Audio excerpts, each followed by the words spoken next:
Kevin c'est li même qui pipiti nan mitan famille, mais c'est li même yo plis pas considéré. Nan kay li jodi an c'est yon chaos total parce que nan kek temps toute famille pral voyager pour aller en vacances dans pays la France. Ça qui fait tête tout moun chaud. Kevin tan kou n'importe ti moun Jis vle yon ti attention, mais tout moun tellement fait pressé, yo pa jam okipel. Maman la pignoril parce qu'il a parlé dans téléphone, et puis papa la fait pressé pour le ranger malette yo. Pour raison ça, li mette Kevin dehors dans chambre lan pour pas déranger. Mais Kevin gen pour le ranger malette pal tout. Li mande grand frère yo pour aider. Mais yon nan frère yo pa okipel. Yo rele sou li parce qu'il toujours a demandé yo aide pour faire tout bagay. Kevin tellement senti l'ignorer, nan yon moment désespoir li dit, ça fait mal, get trop moun nan kay sa. Lem grandi, ma vive nan yon kay pour compte moi.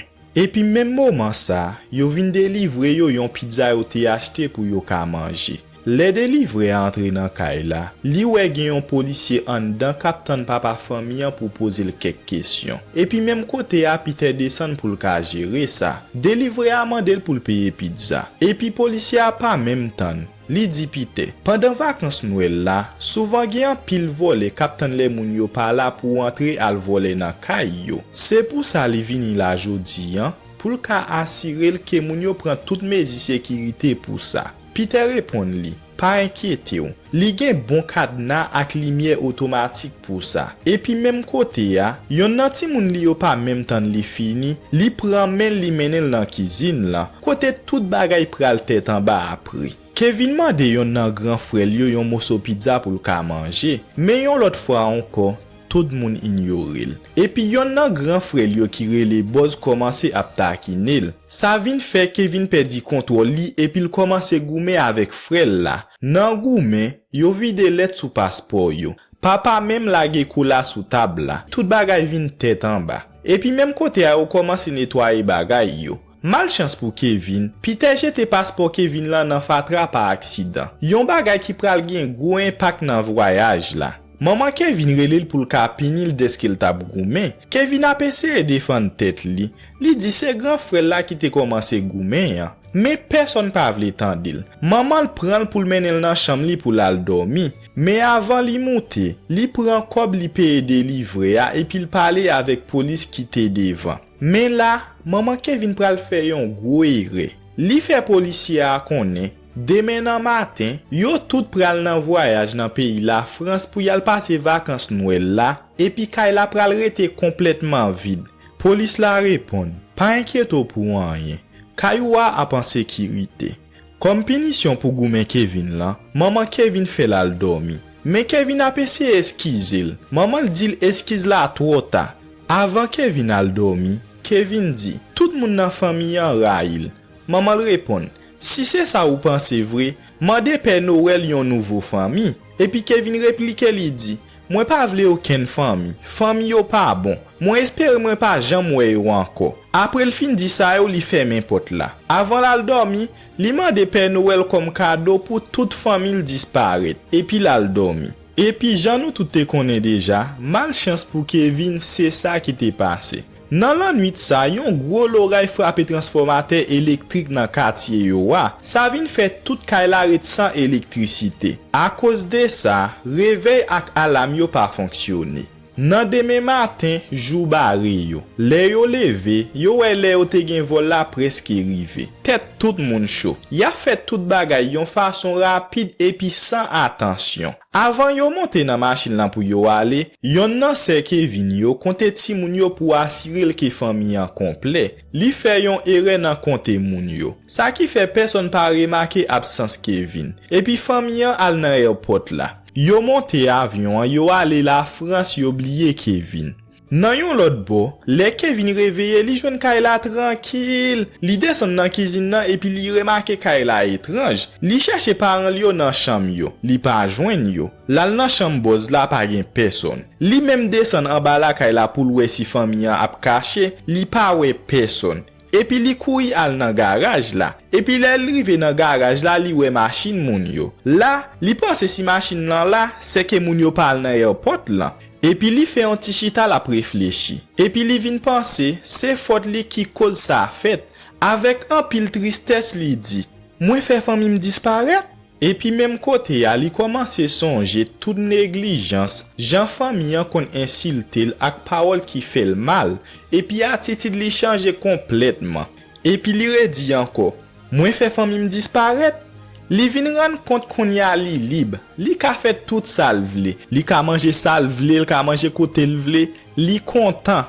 Li tombe sauter sous cabane là et puis li couri dans toute kay la après li moins libre. Après ça li checker jouet frère li yo côté li joine magasin Playboy, dynamite, péta ak yon ti zam jouet et puis li jouer ak yo pour yon ti temps. Li continue manger plus crème à la glace. Et puis li joine cassette yon ancien film parent li yo pas jam quitter le garder parce que parent li yo te dit le film ça pas approprié pour l'âge li. En effet yo te gen raison. Li pa l'âge pour li gade type de film sa yo qui très violent. Si nap gade bien, nap wè Kevin fait tout ça li pa jam ka fait les parents li yo te la. Pendant fami an nan avion, c'est là sa maman Kevin remarqué gros négligence li te fait ya. Sa vin bal yon gros chay sous conscience li, qui fait le man de tête li. Qui qualité maman mwenye pour m'abandonner yon nan petit mwen yo sans pa konne. Et puis après ça nous gen deux volets. Yon rele Harry, l'autre la rele Marv. Mais yon nan volé ça yo, c'est policier nous te wè nan commencement. Réellement li pat yon policier vrai. Li te fait tête li passe pour police, yon façon pour te ka étudier et puis évaluer kay nan quartier ya pour yo ka voler. Premier objectif yo c'est kay Kevin nan. Yo proche bo kay la, yo essaye entrer en bas la kay la. Et puis même côté ya, Kevin wè l'ombrage yo. Et puis Kevin comme intelligent li kou y agi bien rapide. Li men lumière nan kay la. Les volets yo wè ça, volets yo paix. Et puis yo kouri aller pour moun pa gen contrôle yo. Immédiatement après ça, Kevin kouri al nan chambre parent yo, lal caché en bas cabane la. Pendant temps ça, avion a atterri li rive dans pays la France. Famille an kouri al nan téléphone public et puis yo essaye rele nan kay la, mais yo pas joine réponse. Raison c'est parce que jou transformateur électrique la te explosé ya, li te dommage ligne téléphone kay la tout. Ça d'après al prend temps pour yo ranger. Après quelque temps, Kevin sorti en bas cabane lan côté il te caché ya. L'el sorti li gade dehors, li wè yon grand moun avec yon pelle neige nan men dehors. Kevin vin pipe toujours parce que grand frère yo te bal yon menti sou grand moun la. Yo te dil nan tan longtemps grand moun la te touye toute famille ak pelle sa et puis li te jete ko victime yo nan yon fatra. Nan pays la France même, maman Kevin ap inquiété lan pile pour petite li. Li essaye courir retourner mais pas gen vol retour disponible. À cause des vacances Noël yo tout vol yo rempli. Et puis li prend yon décision. La prête nan airport lan pour prendre n'importe vol disponibilité à joindre k'ap menel tourner à joindre petite li. Et puis Peter ensemble ak res famille ap continuer vacances yo nan pays la France. Après nous vin wè deux volets yo. Harry ak Mav ka planifié ki jan pou yo entrer al voler nan kay la. Et puis Kevin comme innocent rete nan kay la pour kol la bien passé. Li pran yon ti kob yon nan grand frère yo te serré li al acheter nan market. Nan même temps, voler yo tap voler kay yon voisin. Après ça nan lan nuit yo pral essayer voler la kay Kevin la encore. Et puis là Kevin saute dans market là pendant la tourner la kay li croise voler yo bab pou bab. C'est à peine voler yo te fin voler dans kay yon l'autre moun et puis y a sorti. Mais parce que yo tap discuter yo pas fait attention et puis yo marqué frapper Kevin. Yo dit Kevin, attention le lap marcher dans la rue et puis yo dit Papa Noël pas qu'on al nan enterrement non ti garçon. Et puis Kevin excuse pour l'aller. Mais Kevin gade yo bien. Li wè c'est même nèg sa yo qui t'a essayé entrer al voler la kay li ya. Et puis Kevin a fait route pour la kay li. Voler yo commence suivre li. Mais Kevin comme intelligent, li fait un jan li perdi voler yo. Nan lan nuit, Harry ak Mav fait deuxième tentative pour y al voler nan kay Kevin la. Mais lè yo rive, yo wè comme si gen pile moun nan kay la kap tan de musique et puis ap jouer. Ta semble gen yon gros fête nan kay Macalister ya. Pourtant, c'est pas aucun fait vrai. Mais c'est Kevin qui a frappé avec intelligence li. Li mette en pile mannequin ak Kodak train jouet. Li fait tout connecté ensemble. Ça vient sembler comme si kay la gen en pile moun la dan. Et puis voler ou tomber dans piège la vrai. epi pou sécurité, yo décidé abandonner mission an pour yon lot nuit. Epi nan pays la France, kek nan frère Kevin yo commencé inquiéter yo pour sécurité ti frère ya. Yo commencé rendre compte toute misère yo kon fait Kevin a passé yo. Epi bon côté pa Kevin, nou e Kevin kap mette tactique li dehors pour ka vivre pendant moun yo pa la. Kevin commande yon pizza à domicile, mais au lieu la recevoir pizza, li kite yon note nan entrée pour yo livrer le pizza nan pot de apito. Et puis li cherche yon film mafia. Li prend yon parti enregistrement nan film mafia, le délivrer amandel pour l'argent. Kevin jouait yon parti exact nan film là, qui semblait si yon grand moun kap répondre li. Et puis après ça li bal l'argent. Avant de livrer aller, Kevin jouait yon ti blague sous délivrer ya. Li prend yon parti conversation dans film là qui dit: "M'a compté jusqu'à 10 pour courir sorti devant la caille moi. Sinon m'a plein wa cartouche.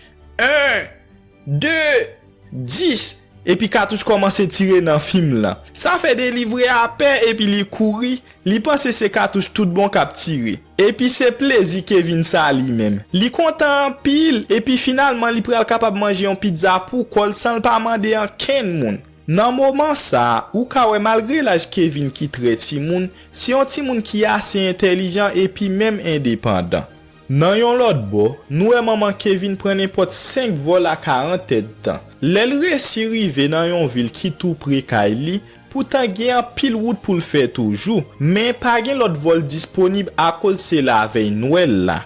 Mais nan moment te gen yon groupe Paul qualité jeune airport là, yo offril pour mener la kay li après le fin expliquer yo situation. Et puis la kay li, Kevin commence à réaliser activité yon grand moun. Tant kou la l fait marcher, li nettoyer kay la, laver rad li. Mais gen de côté nous observer Kevin commence à songer famille. Sentiment raïsement à colère li te gen contre famille commence à disparaître. Cependant, nan moment ça, tout man qui avec l'autre bagay Kevin te monté pour voler ou te ka penser gen moun nan kay la, pas fonctionner encore tout campé. Malchance pour Kevin, voler ou pas tali. Yo tap sive tout mouvement nan kay la. Yo remarqué Kevin pou kont li nan kay la. Pour yo ka de ça, Harry approche bo fenêtre là, li confirme tout bagay. Li retourne al joindre partenaire là. Et puis ensemble, yo planifie une stratégie attaque à Nevena aswe.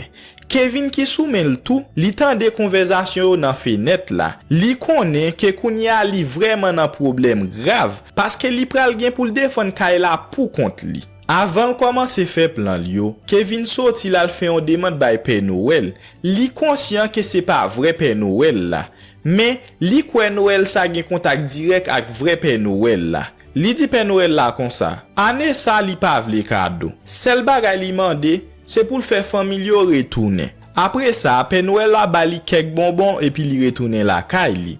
Le Kevin ap marché pour retourner la kay li, l'ap gade plusieurs familles qui réunis k'ap manger ensemble. C'est konya Kevin senti famille yo manquer le plus que jamais. Après ça, Kevin fait un petit passé dans l'église pour le prier pour yon petit temps. Pendant le chita à l'église là, l'elvi regarde derrière li wè nèg ak pel la derrière, li vin pe en pile nan moment. Et puis grand moun nan ki wè Kevin pou kol, li approché bo kote. Li mande Kevin, est-ce qu'elle ka chita? Kevin dit oui. Li dit Kevin, li se voisin, li ka salye l'el wel. Li dit Kevin li pa gen raison pour le pel. Et puis ça vin fait Kevin entrer dans confiance à grand moun là. Kevin raconte l'année ça li pat yon bon ti moun. Gen des fois li fait des ordres et puis li te di bagay qui fait famille mal. Mais li vraiment reme famille, même les parfois li kon di li pa reme yo. Monsieur a dit, sentiment ou gen pour famille yo parfois ka compliqué. Et puis li dit ou mettre tranquille, ou toujours reme yo, même que gen des fois ou ka oublier ça. Après ça, yo fait ti parler, yo tous les deux remercier l'autre pour ti parler ya. Et puis Kevin allé parce que li gen pour le protéger Kylie à souhait ya. Le Kevin rive, Kevin bien élaboré plan. Li prépare tout affaire. Li mouye escalier ak yon liquide pour Kevin glisser. Li utilise clou, code, colle, dynamite avec un pilote bagay. Konye ya, oui. Li même avec tout Kyla pareil pour bay dévoler sa yo yon joie Noël. Et puis bon evre, Harry ak map descend machine yo et puis yo essaie entrer sans febri nan pot de ya. Et puis même côté à Kevin commencé ak plan là. M'pa caché di yo. Dévolé ça ou passé un mauvais mouvement dans kay la. Nan moute escalier yo, pied yo glissé yo tombe. Tête yo prend di fè, kol collé nan kor yo, clou piqué yo, yo prend coup de fè. Kay la tourne yon l'enfer pour dévoler yo. Et puis pendant voler yo a passé toute calamité ça ou nan kay la. Kevin tout profite faire un appel lire les police parce que volé ou a volé la kay. Après ça, li couri sauver. Pendant la sauver, yon nan volé yo Mav kenbe pied. Kevin comme intelligent, li prend yon araignée li mette nan figi Mav. Mav pe, li tombe rele. Même côté a Kevin sauvé nan yon tyrolienne qui menel nan yon kay nan pied bois pour te ka prend yon ti souffle. Pendant temps ça, Ariak Mav va passer calamité nan kay la. Mais malheureusement pour Kevin, volé yo vin sou men yo. Yo prépare yon piège pour li. Et puis yo arrivé Kembel. Yo prend Kevin nan yon porte-manteau. Et puis yo dit, moi pral boulot. Moi pral fò tout ça ou te fait yo. Moi pral bon coup de fer m'a cassé men. Mais pendant volé yo a préparé pour yo torturer Kevin, grand mounak pel la entre nan cuisine nan sans faire bruit. Et puis li paraît pas derrière yo. Li bay chaque volet yo yon coup de pelle, yo tombe yo perdi connaissance et puis sauver Kevin. Le tout bagay fini, police vini et puis yo arrêté volet yo. Avant parent Kevin yo retourné, Kevin nettoyé Kayla et puis li al dormi. L'el réveillé, li tande maman rive. Li content, les maman l'ouel maman l'dil. Joyeux Noël chéri. Kevin content li sourit et puis li couri embrasser maman. Maman Kevin explique que l'autre famille yo patap ka vini à cause pas un vol disponible. Et puis même côté yon porte la l'ouvri et puis toute famille entré. Papa là avec tout frère yo embrasser. Même grand frère la boss dit content parce que li pa boule kay la. Et puis Kevin montre yo gen manger dans frigidaire, ali tal fait maquette. Tout moun net saisi. Yo remercier Kevin et puis yo tout ri ensemble. Non film sa rele, Maman, j'ai raté l'avion. Merci en pile à chaque monde qui prend temps yo pour regarder vidéo ça. Si nous aimons contenu, nous ka montrer m'si pour nous avec yon like et puis partager la avec yon monde proche nous. Pas oublier abonner nous à page là pour nous ka toujours été informé sur nouveaux films ak nouveaux résumés m'a publié yo. Et puis si gen yon film en particulier nous ta reme moins faire résumé sous li, pas hésiter quitter yon suggestion dans commentaire yo. C'est avec un pile plaisir m'a prend en considération chaque demande.